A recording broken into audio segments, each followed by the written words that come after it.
What's up guys, it's CM Boom. Welcome back to another video. I know it's been a while since the last video, but I went through a small rebrand and I'm back and better than ever. I have a new streaming schedule by the way, and that is going to be on Sunday nights at 6 p.m. Eastern Standard Time over on Twitch. I'll have that link below, so give it a follow and come hang out. If you've been following the channel and have been hanging out over on Twitch, you would know that I have been focusing on Xdefiant as my new main game. Well, the preseason has come and gone, and we are now officially in Season 1. Season 1 of Xdefiant saw new maps, modes, weapons, and a new faction come to the game, as well as the launch of the official ranked play system. Unfortunately, the launch of Season 1 also brought with it a number of issues that are pretty serious and could have a negative impact on the game if not fixed soon. We will get into those issues. But first, I want to talk about some of the good things that came with Season 1. Starting off, we got a brand new faction, that being the GSK from Rainbow Six Siege. The GSK are a branch of the GSG-9.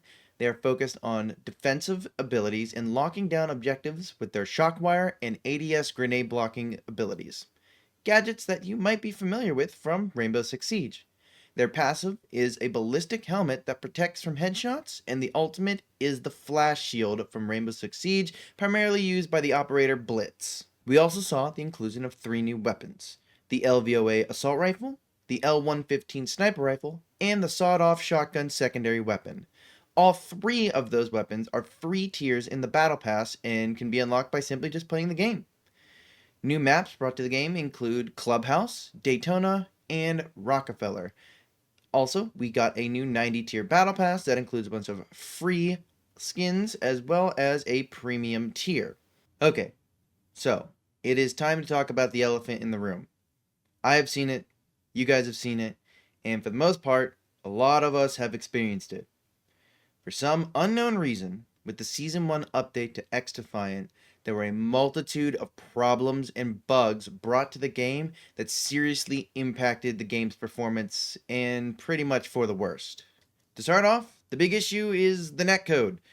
Xdefiant's netcode has been the subject of controversy all throughout the life cycle of the game.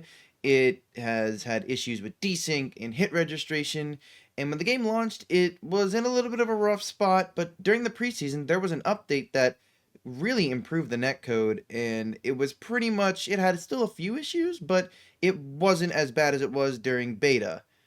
Well, unfortunately, with the update to Season 1, the netcode has almost seemed to revert back to its original issues during beta and alpha testing, to where hit registration is off, people are dying around corners, and there's a lot of desync. So, unfortunately, yes, I have experienced that type of issue, and it does kind of stink to see this happen.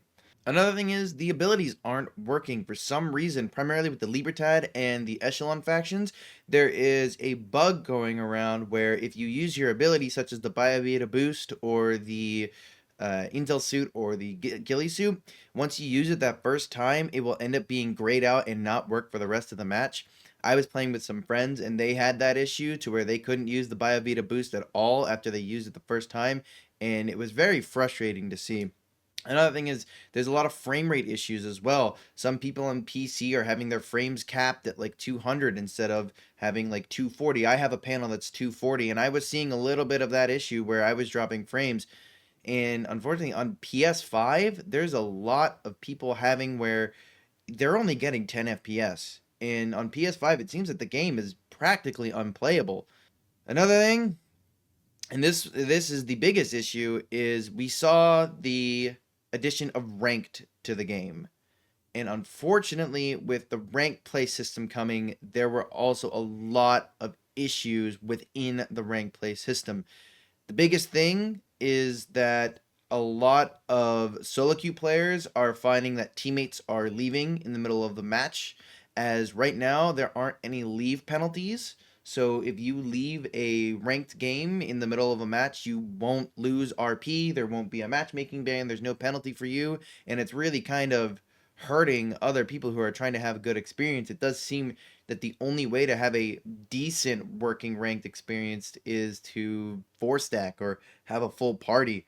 That is something that is unfortunate, really, to see. And In my opinion, that kind of stinks. That really does stink. As well as the games seem to also be starting 3v4 to where someone will leave during the map voting process. And again, there's no leave penalties, so they're not losing any RP or getting a matchmaking ban. And matches are starting with one team at disadvantage. This is something that should not have been there, and it should not work like that. I know we talk about Call of Duty a lot and its issues, but Call of Duty has a system in place to where the match will not start if it's 3v4, or if somebody leaves very early in the round, the game will just end. Unfortunately, Xdefiant does not have anything like that to protect its players. As well as with that 3v4, you're still losing RP if you're on a losing team that only had 3 players. Again, going back to Call of Duty, if you have a teammate that leaves in the middle of the match and you're down 3v4 and you lose, you won't lose any ranking points. Whereas in Xdefiant, it seems that no matter what, you're losing ranking points, whether it's a full team or you're running with 2 or even 1 player versus a full stack of 4. So that does kind of really stink to see, and it is a problem that 100% needs to be fixed, as Xdefiant really wanting to brand itself as a game that is focused on competitive. This is something that really needs to be fixed, or it could really hurt the game in the long run. Another thing is crashing on PC. There are a lot of issues where the game just simply crashes, or you will simply just be booted from the middle of a match. I know I was playing with my wife, and she had that issue where she was just in the middle of a game of team deathmatch, and the game just randomly booted her to the start screen, and it was very frustrating, and it's something that's very frustrating to see. The fact that we have these types of issues, a lot of which were not present pre-season 1, is very concerning to me and to the community. Now, I do believe the team at Ubisoft and Xdefiant are working as fast as possible to get these issues resolved, and that is awesome to see. At the time of recording, I believe on July 4th, 2024, there was a patch in the morning. I believe that was to fix the crashing issues and the Delta errors, but that seems to be the only issue right now. As of right now, the team are still working on patches. Um, it does beg the question, though, how did this happen? How did this happen in the first place? And is it going to happen with every major update, every season that we see brought to the game? Are we going to be experiencing these issues? I love Xdefiant. It's the most fun I've had with an FPS game in a while, and I really want to see the game succeed. But as much as I praise the game, the studio still does need to be held accountable for this type of stuff. A lot of these issues should have never happened, and Rank should not have launched in the state that it is in.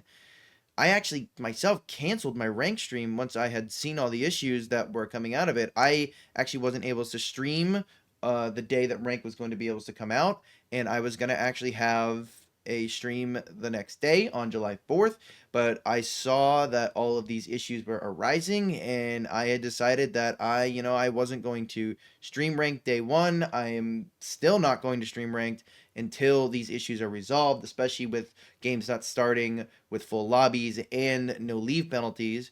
I do believe the team will be able to fix these issues, but these do need to be fixed sooner rather than later. But what are your guys' thoughts? I want to hear if you're experiencing these issues, and if so, to what degree. Let me know in the comments, and I will catch you guys in the next one.